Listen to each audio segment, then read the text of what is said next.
beloved Boss Mike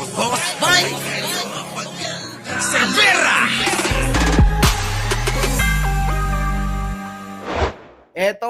Etong mga senador na konektado sa mga flood control. Pasok, kontraktor. Na tukoy na ng Commission on Elections of COMELEC na may 3 Yan. hanggang 4 na mga kontratista Nako. o mga kontraktor Nako. na tumulong umano sa ilang senador na tumakbo noong pong 2022 elections. At Nako, tukoy na daw mga kababayan. Sino ba hula nyo din mga kababayan ko? Sino ho ang inyong hula?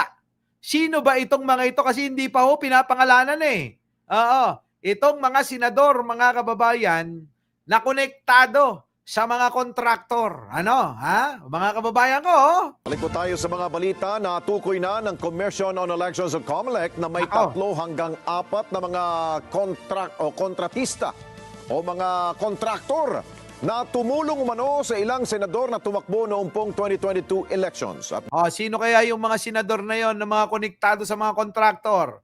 Paki-comment naman, Sino? Sino mga kababayan? Comment nyo. Kung meron kayo nalalaman dyan, Oo. Konektado daw ito sa mga kontraktor alamin natin.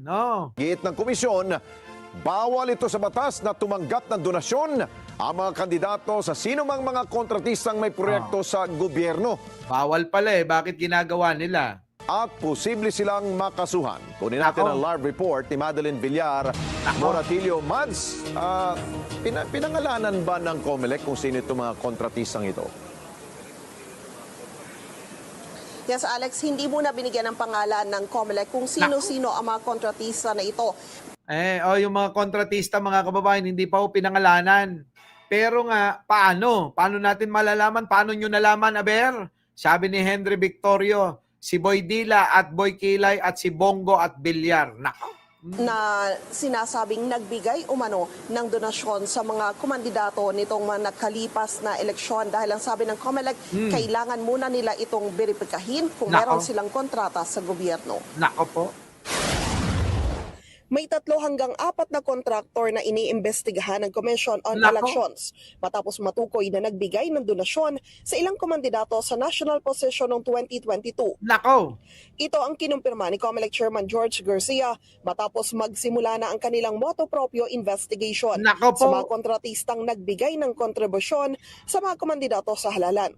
Sabi ni Garcia, sinimulan nilang pagsusuri sa Statement of Campaign Contribution and Expenditures o SOSE na isinumite ng mga kumandidato noong 2022 elections. Nako. Sa national, initially may nakitang na 3-4 na contractors na maaaring contractors ng public works o serbisyo sa pamahalaan na nagbigay ng tulong sa mga tumatakbo sa national position. Yes, for senator po yan. Nako, mga kababayan, Mga senador daw po. Nako po.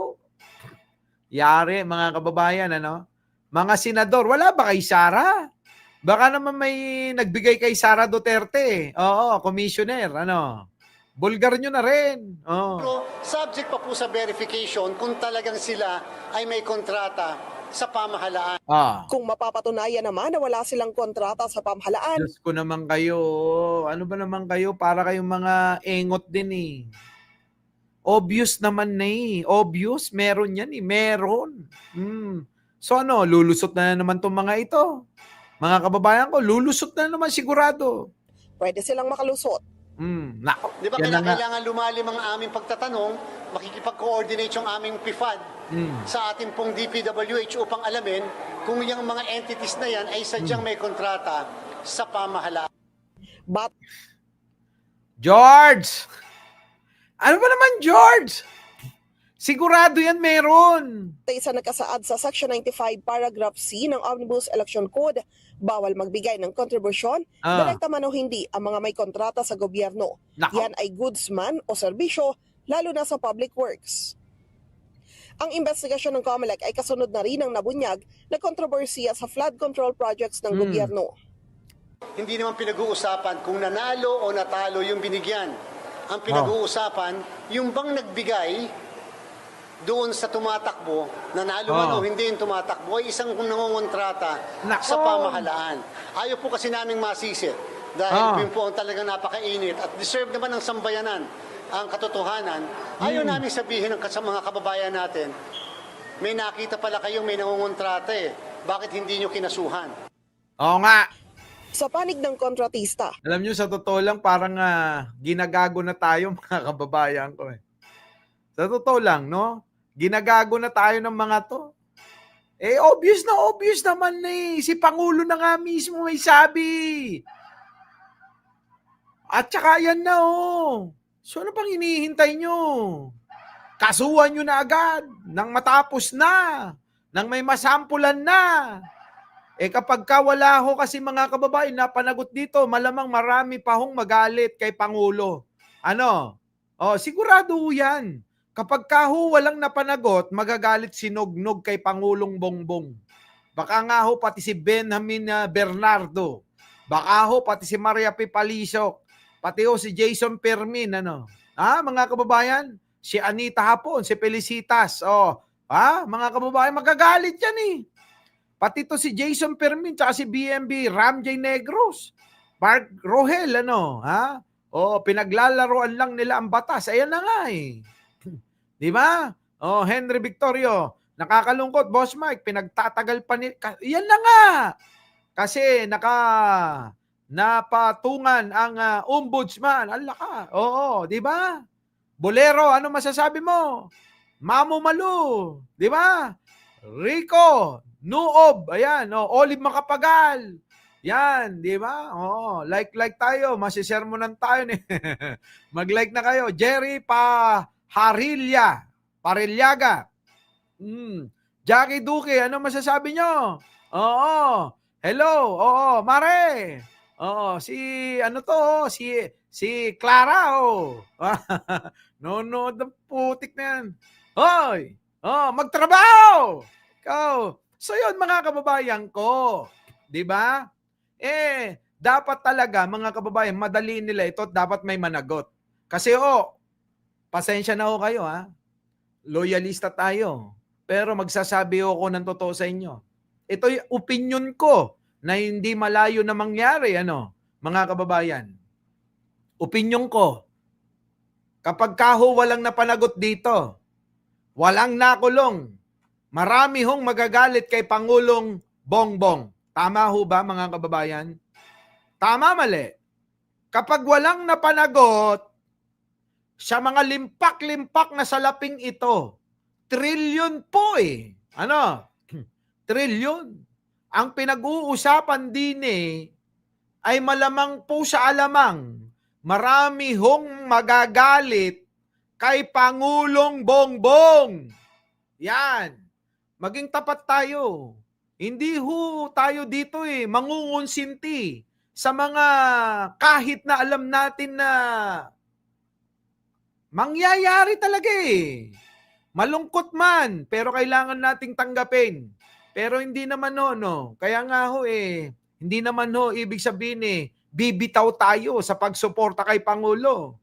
Pero mga kababayan, hindi natin maiiwasan na maraming magagalit, madidismaya kapag walang napanagot ang administrasyon ni Pangulong Bongbong sa mga gawain na to. Total naman si Pangulo na nag-expose.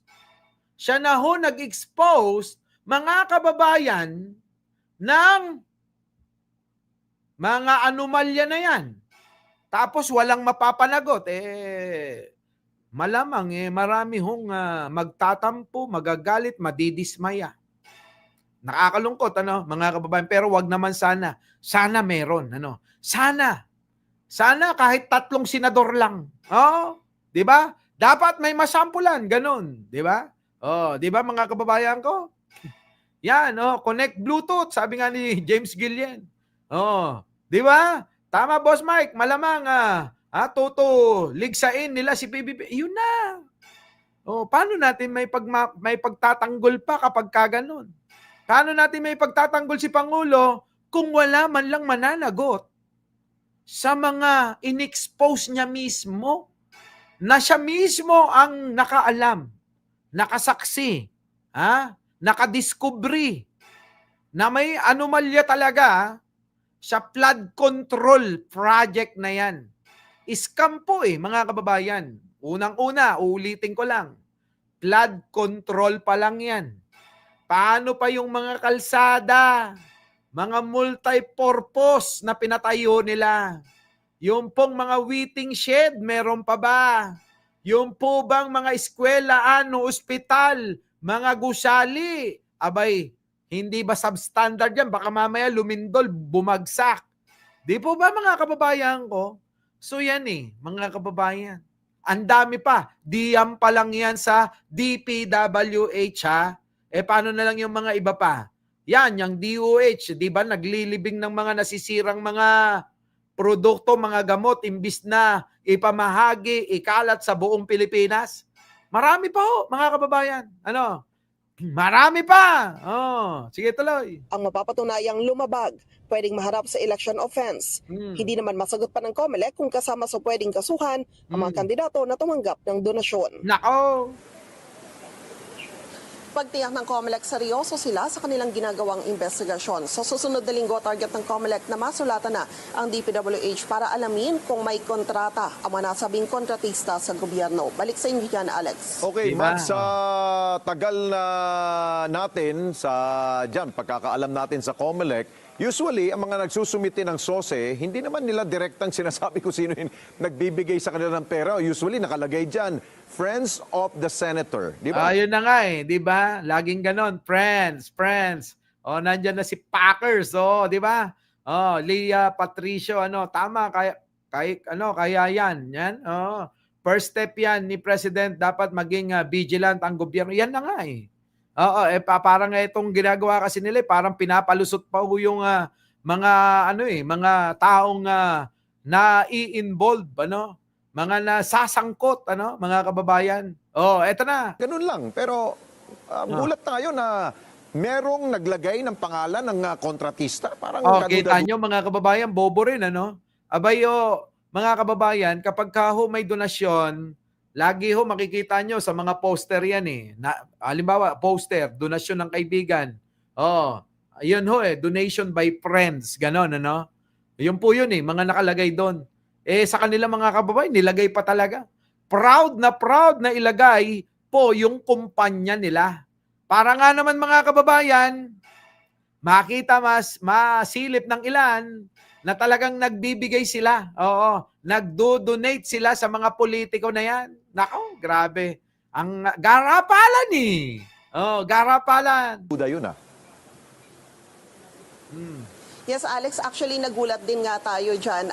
Maging si COMELEC Chairman George Garcia, nagulat din na naglagay mismo ng pangalan. Hindi niya sinabi kung ito bang 3 to 4 na ito ay pangalan mismo ng kumpanya. Pero ang sinasabi niya, meron dito sa mga binabanggit niyang bilang, yung kumpanya mismo yung inilagay. Kaya gusto nilang malaman direkta sa DPWH kung meron itong naging kontrata o existing na kontrata sa kanila sapagkat ito raw ay patungkol sa public works. Sabi nga ni Chairman Garcia kanina, sa tinagal daw niya na pagpapractice ng election bilang isang election lawyer ay wala siyang nakaharap na ganito. Kaya first time din ito para sa kanya. Oo. Kita nyo, first time lang Kaya nga, garapalan na kasi wala na silang kinakatakutan. Kaya mga kababayan, sige lang, lagay mo pangalan ko dyan. Malulusutan ko naman yan. Ganun kasi nangyayari mga kababayan dahil malulusutan mga kababayan, yun, okay yun. Our beloved Boss Mike